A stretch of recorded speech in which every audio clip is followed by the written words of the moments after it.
Do you feel like you're stuck in the job doldrums? We all know work can be better.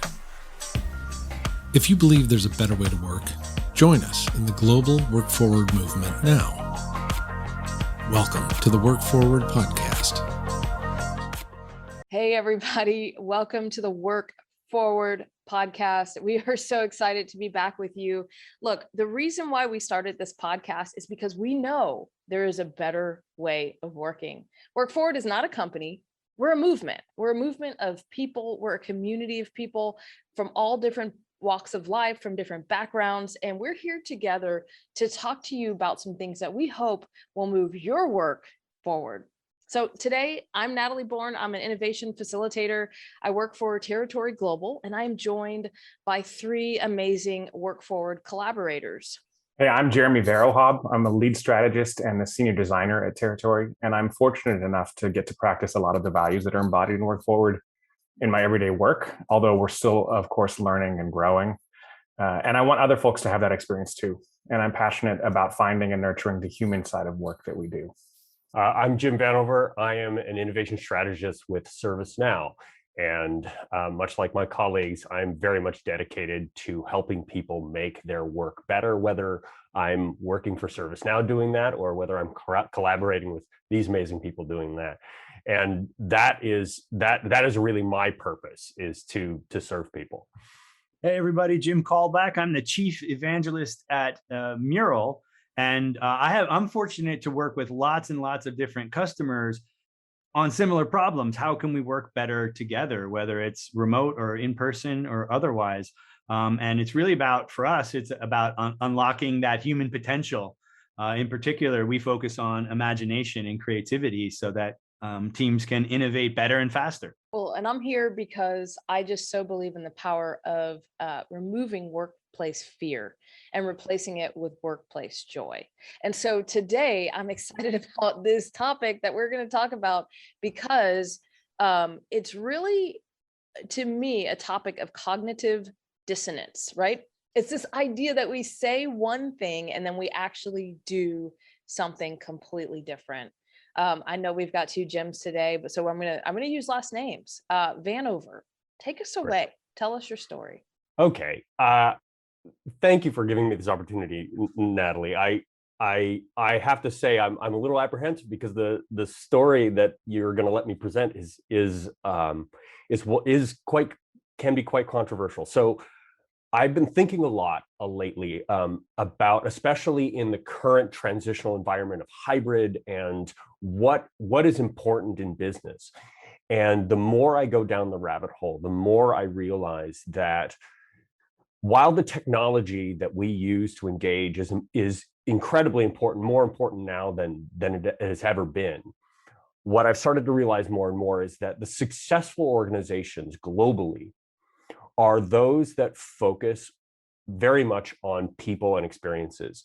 And that went all the way down to this: how do we incentivize our sales organizations to help our customers? Are they even helping in how we incentivize them? And discovering that, okay, so it's important for a company to be aware of their stock price, their value. Obviously, the company, if you don't have a company, you can't help anybody. So that has to be a priority. But are you really incentivizing those who are the direct contact with your customers? Are you incentivizing them in the right way? And across so many organizations that I belong to, the incentivization is financial, which makes sense. That is a very straightforward and understandable way to incentivize a sales organization, is financial. But that's not the incentivization that I really dug into. By setting things like short-term quotas and basing our goals as an organization around things like quarterly and annual, that is playing the short game. That is not playing what Scott Galloway would call the infinite game. We need, as organizations, to be focused on the infinite game. how do we empower, how do we incentivize our sales teams? And it can be financially. How do we incentivize them to be customer-centric over the long term, rather than incentivize them over the quarter, making their numbers, making sure they sell? But how do we make it so that it is genuinely personal, social, and human when the sales associates are engaging with the customers? Let's get into it. Yeah, that's a great topic, Jim, to bring up. I've long mentioned incentives, always kind of, under my breath and as hey, that's a problem. And I really appreciate that you're bringing that out. And, just recently, we actually chatted on Slack. 25 years ago, the premier issue of Fast Company, the cover of it, the premier issue, the cover of it said, work is human, or work is social. I mean, basically the things that Work Forward talks about. And this is 25 years ago. And so what happened in those 25 years? What was the problem? And I think incentives is at the heart of it. And I would even go one step further. And to quote Nilofer Merchant, I don't know if you know her, she's a strategist and a writer in Silicon Valley. She talks about an air sandwich. An air sandwich in an organization is, you might have a grassroots effort of people, who believe in compassionate work and things like that. And, a top level CEO or somebody making strategy. But the incentive structure of everything in the middle is in such a way to preserve the status quo. And there's this inertia there. And when I ask myself, why in 25 years are we still just now talking about what Fast Company talked about 25 years ago? What's the problem? It's that incentive structure of the air sandwich in the middle there. So thanks for bringing that up. So Jeremy, I want to ask you point blank. I know you've done a lot of thinking around this. What if I'm in a sales organization, how do I get incentivized in the infinite game? It's a good question, Jim, that I'm not sure I actually have the answer to. I do think it's important for folks who are in sales, not necessarily managers or leaders in sales organizations, but people who are on the front lines doing sales, to think hard about what is long-term effective, and also to look for humanity and value and personal relationship and social good in the work that they're doing. And I think one of the things that you can do is actually have conversations with your team about, is this really the most effective way for us to be working? And I also think it's important to distinguish between small organizations that are just getting started, that need to generate some profit and get moving, and large organizations, because what you're describing right now, I think, is the thing that you see a lot in gigantic organizations, where and call back what you're describing as well. The incentive structure is such a critical part of that as well. It's a thing that gets institutionalized, right? And then people think of it as plumbing instead of a choice that they've made, and I think it can really hurt them. I have a friend that used to say, and I'll never forget this, don't tell me what you value, just show me what you measure. Yeah. In an organization, just show me what you measure. And incentive structures are by nature measured. They have to be, so that you can actually, make incentives work. And measuring is difficult. It's painful. It's costly. It's hard to do well. And I think when you build an incentive structure, it enforces a kind of necessary measuring. But if all you're measuring is how many sales did you make in the last quarter, how many sales did you make in the last 2 weeks, are you churning correctly? I think that is, for the right kind of person, that can be plenty motivating.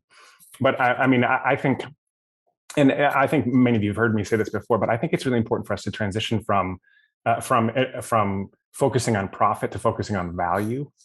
And value is a thing that should actually include profit. I mean, as you said, Vanover, an organization has to be profitable to stay around. If you want to serve people, you've got to be making enough money to maintain the organization itself. But the best organizations that we know of, and the ones that are the most life-giving, not just to their customers, but to the people that work in them, are ones that create all kinds of other value as well. And a lot of those values are based in the Work Forward values, and work is social, work is personal, work is human.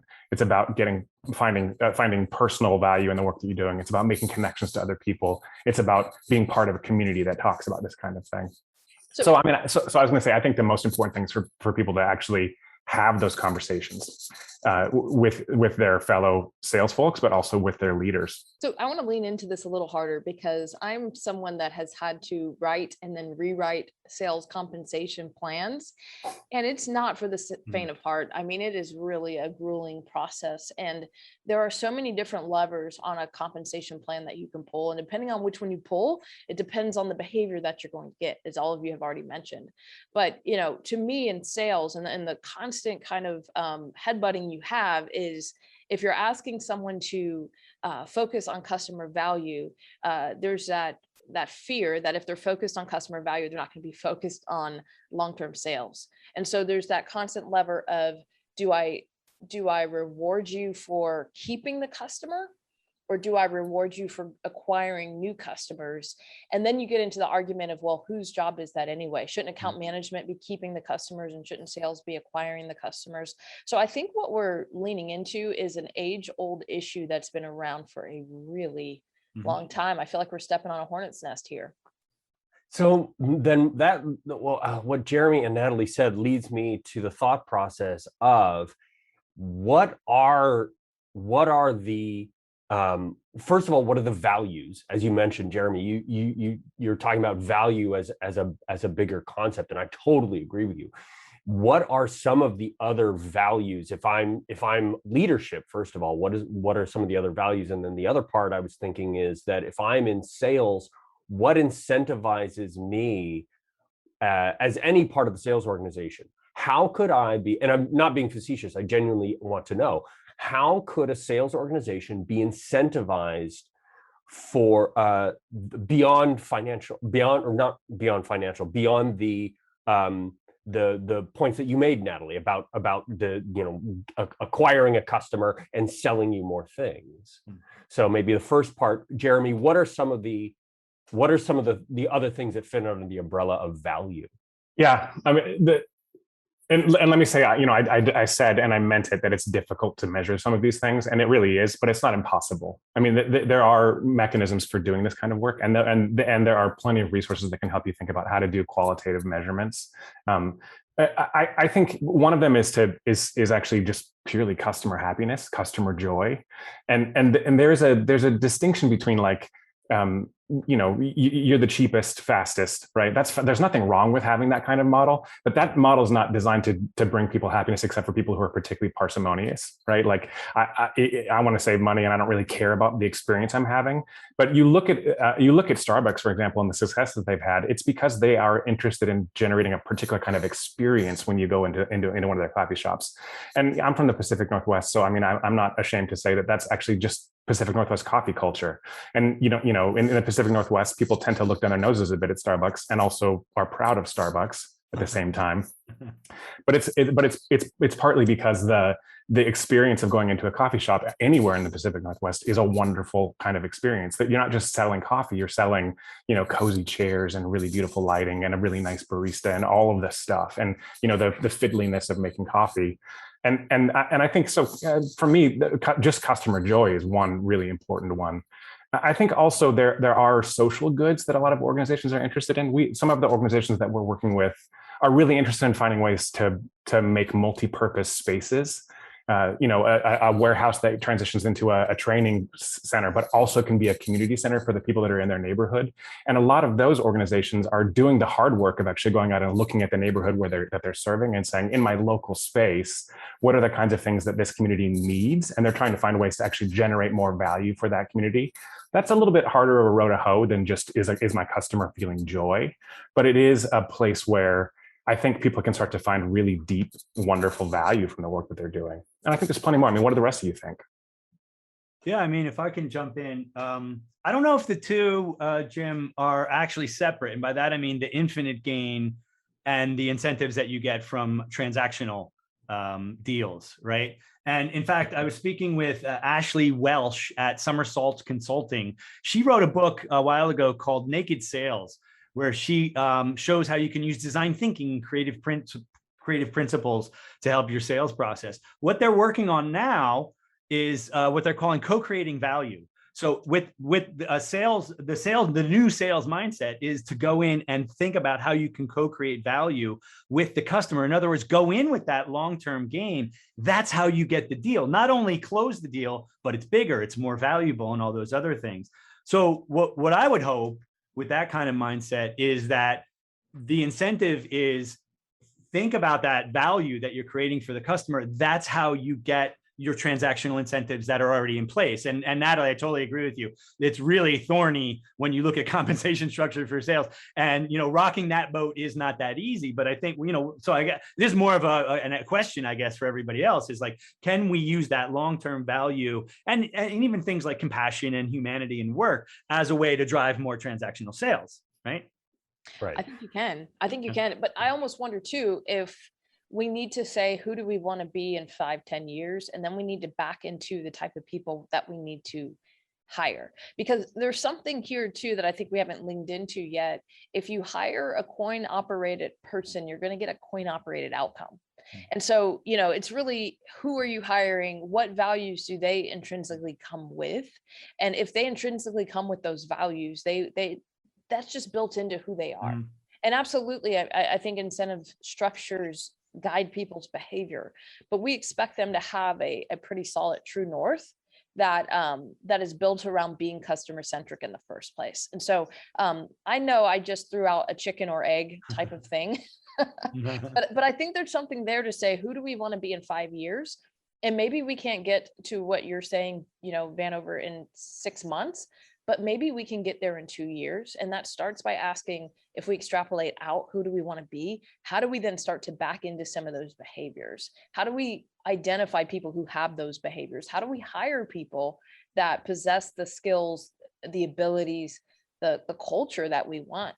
And so to me, it all boils down to a culture problem and a leadership problem when we don't hire the right fits. And then the people that are rewarded are often the people that just figure out how to work within the system that we've created for them.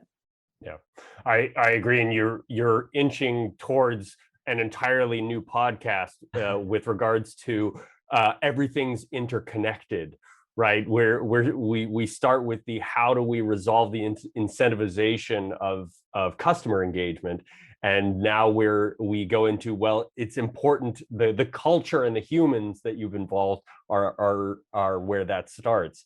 And if I can bring it, just pull back a little bit back to what so with regards to the transition, Kalbach, you alluded to the first part of it is a mindset.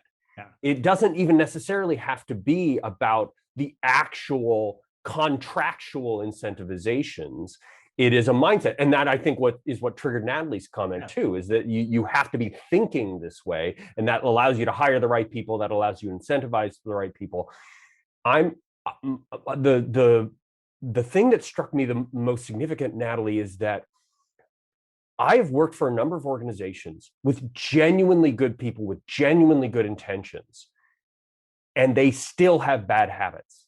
Yeah. And I think that we can, particularly from the leadership, we can be changing our minds, Kalbach, and disseminating that and creating the conditions to facilitate this transition from the lack of momentum, Kalbach, that you alluded to earlier, and actually get moving again, simply, and I say simply in giant quotes, by putting the carrots in all the right places to train and condition the people who have been doing this for 15, 20, 25 years, and they're amazing at it, but they have become part of this legacy system.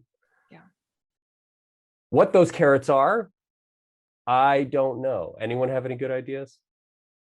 I think, I don't know if this is what the carrots are, Vanover, but I think what you're describing actually, there's a little bit of a change in the way that we have to think about sales as part of a larger organization. And I'm going to be really general. This is a really terrible generalization, but I think it's still generally true.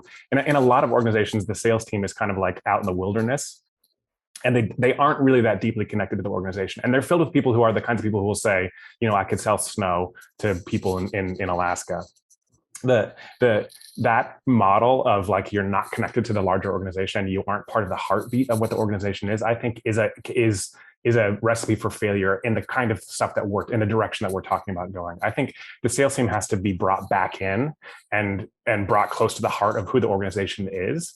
And I think, Natalie, this actually leans a little bit into what you were describing earlier about hiring the right people. In a lot of today's work, sales is not just if you sold here, you can sell there. And we've seen this in territory as well. We'll bring a biz dev person in, and if there's a kind of heart that they have to have about what they do because of who territory is, that allows them to sell the kind of work that we do. And without that kind of heart, it's very difficult. Even if you were really successful at selling widgets or selling cars or selling even software-based contracts or even consulting like we do, territory is so particular that you need someone who has the right kind of heartbeat to be able to do it well. And they're brought in and embraced, like hugged into the larger team of who territory is. And I think that's pretty critical. And I would say another thing, there's a really practical way to do this as well. And I'm sure all of you have been part of organizations where the sales team goes out and sells something and they bring it back, they bring the contract back, and everyone in the organization goes, how are we going to actually do that? That's not what we do. Like that's insane, because that person wasn't close enough to what the organization itself was. And I've worked with organizations that use, like for example, a tech organization that has a whole team of people that are called pre-engineers. And they do pre-engineering. And so their job is actually go sit alongside a salesperson and actually say, no, that's not feasible. We can't actually do that thing. But they're also carrying the heart of the organization with them in partnership with the salesperson. And that's a really simple way to that may be expensive to in the right context to get someone close to the heart of the organization involved in sales. Right, I think you're right though, Jeremy. It's becoming more and more important, and I'm seeing it more and more. I think it started largely in technology, but most of the technology organizations I've seen now have a person like that understands the organization and understands what can and can't be done, and is one step removed from the incentives that we've been discussing, and allows to create that bridge between, as you say, the customer and the heart, right? Yeah, that's good. So as we kind of close this segment, I'd like Carl-Bach just to speak to, if you're an employer, right? How can you take this conversation into your organization? What does that really look like? And then I want you to think about it from this standpoint. If you are a employee and you see some of these things and you see that you'd like to affect change, what could those things look like? Yeah, I think you kind of touched on it a little bit, because you started talking about having the right leadership. And yeah, it's about talent, but you can take the best talent and you put it into an organization that doesn't embrace some of these topics that we're talking about. So I think it's incumbent on leaders to actually create that right environment. And for me, it starts with rituals and habits. I think it's a muscle that you build. It's kind of like, it's kind of like collecting marbles, right? It's not going to happen overnight, right? You got a jar, and we're just going to, one meeting at a time, just kind of change the culture. And I know I just used that buzzword of culture, but it's about bringing the right practices in, because at the end of the day, who you are is what you do, right? So the behaviors that you have reflect who you are and what values you have. And then if you bring the right people into that culture, you'll kind of have that right values mindset there, whether they're in sales or any other field as well too. And I think it was you, Jim, that was talking about habits as well too. So habit building, like how do you build the habit of being compassionate and bringing humanity to work as well too. I think that's the leader's job. Yeah, and I know that I've emphasized a number of times through this that sales. Yeah. But I also want to acknowledge that an organization, everybody is in sales in one form or another. So I don't want to put the entire burden on the sales organization specifically. I do think it is an organizational one. Well, that's the thing too, is that sales doesn't happen in a vacuum. And I find some of the best salespeople that I've worked with have great relationships with other people in the company as well too. And they'll be able to, they're almost, it's more like a quarterback, right? And they're almost playing the organization. It's not the salesperson that's making the sales. They're playing the organization to make the sales with the pre-sales engineers, with the customer success person, and even product people, like, and all that. And they're able to do that. So that, so now you're talking about the human side of work is how am I, as a salesperson, can I leverage the capital of relationships that I have, on behalf of the company and the customer, hopefully as well, too, that you deliver that value. That's so good. Okay. Well, obviously we could talk all day about this topic, but really what we want to do is spark you, the listener, to go back and have these conversations in your own organization and to really maturate, right? How do you take what you just heard and get it soaked into the soil of the organization in a way where you have not only solid conversations, but real change that lets you work forward? So thank you guys for joining us today. We would love to share more stories like this with you. So stay tuned for the next time that we meet together.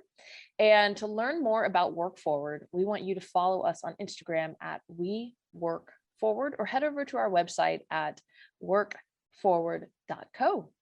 We'll see you next time. Thanks for joining our Work Forward community. All right. So before we really go, Jeremy, you had a question you wanted to ask. Yeah, this is a really important subject that I really want to discuss with you all. And it's the question is this: is a hot dog a sandwich? What? Yes. I've thought about this before, and I know the arguments for no, and I'm going to shoot them all down if you guys bring them up. A hot dog is a sandwich. It's 2 pieces of bread with meat in between it. No. But they're connected in the middle. No, it doesn't matter because you have a sub. It's not the connection. It doesn't have to be separate pieces of bread because you have a sub. Is a sub a sandwich? It's connected. It's not the connector. It's not the connector piece of bread that you're talking Okay. about. See, that's But a then- that's a fair argument that the it's not the connector, right? Because of the sub. So now I'm a little bit on the fence, but I'm still not convinced. You're not convinced? Why not? Why isn't a hot dog a sandwich? Tacos. Taco's not a sandwich. It's not bread. Is it not a taco sandwich, a hot dog? Is It's it a hybrid. taco sandwich, a hot dog? Yeah. Well, first of all, Jim, Okay, so here's what the shell of a taco is bread. Yeah. No, so No, it's not. It's not. It's not. There's not leaven. There's not It's the- yeast. Unleavened bread is still bread, Jim. Okay.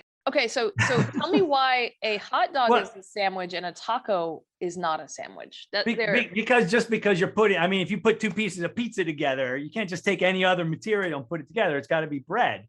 If I put 2 pieces of pizza together, that's not a sandwich. That's just 2 pieces of pizza stuck together. I don't know. I feel like it could So, be. so why isn't a folded piece of pizza a sandwich? It's not Why not? because that's folded pizza. Because Like what? it started out as a thing already. You know what I mean? The hot dog is the piece of meat in the bun. A sandwich is the meat in the between the bread.